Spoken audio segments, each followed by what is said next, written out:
এবছরের নভেম্বরের মধ্যে বাংলাদেশের ৫,০০০ ইউনিয়নে এনসিপির পক্ষ থেকে এককভাবে চেয়ারম্যান পদপ্রার্থী ঘোষণা করা হবে। পূর্ববর্তী সরকারগুলোর যে একই চরিত্রের পুনরাবৃত্তি আমরা বিএনপির মধ্যে দেখতে পাচ্ছি, সেটা আমাদের মনে আশঙ্কা তৈরি করে যে এনসিপি যদি তাদের বাংলাদেশ পুনর্গঠনের, জুলাইয়ের আকাঙ্ক্ষার বাংলাদেশ গড়ার রাজনীতিতে স্থায়ী না হতে পারে এবং এই ভিত্তিটা তৈরি না করতে পারে, তাহলে হয়তো বর্তমান রাজনৈতিক দলের যে চরিত্রগুলো আমরা দেখতে পাচ্ছি, আগামীতে এর চেয়ে বেশি ফ্যাসিবাদী আচরণের প্রকাশ আমরা দেখতে পাওয়ার একটা সম্ভাবনা দেখছি।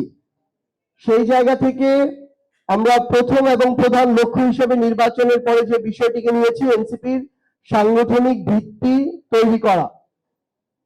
আমাদের এই 2026 সালের ডিসেম্বর মাসের মধ্যে বাংলাদেশের ৫,০০০ যে ইউনিয়ন রয়েছে, ৫,০০০ ইউনিয়নে এনসিপির আহ্বায়ক কমিটি গঠন করার লক্ষ্যে আমরা কাজ করে যাচ্ছি এবং 2027 সালের জুন মাসের মধ্যে বাংলাদেশের প্রত্যেকটি ওয়ার্ডে এনসিপির আহ্বায়ক কমিটি থাকতে হবে এবং এনসিপির অঙ্গ সহযোগী সংগঠনগুলোর আহ্বায়ক কমিটি থাকতে হবে।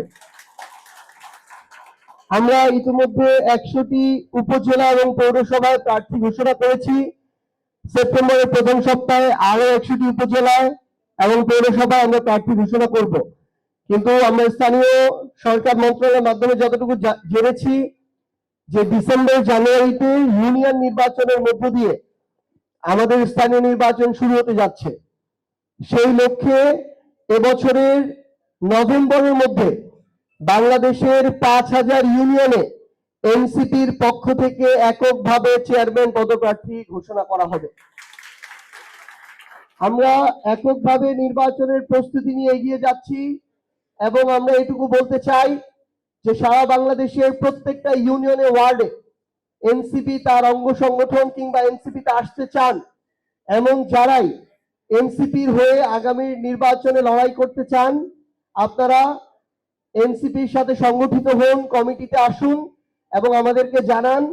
আমরা প্রত্যেকটা উপজেলা, পৌরসভা এবং ইউনিয়নে এনসিপির পক্ষ থেকে খুব দ্রুত প্রার্থী ঘোষণা করবো ইনশাআল্লাহ।